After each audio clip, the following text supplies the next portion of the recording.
Welcome to Project Carrier. What we do know, this is where the contacts live. If I push them, the fan and the compressor do indeed come on. This is what we're going to replace, and we're going to hope it works. It was doing fine until it started blowing warm air this summer, so we've been working off of window air.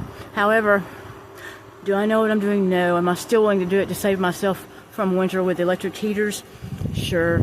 Do you know something I don't know? Please feel free to let me know. Or if you know an HVAC person that wants to come in and work on my shit, I will be happy to introduce you to my backyard. Project Carrier. Watch while we learn.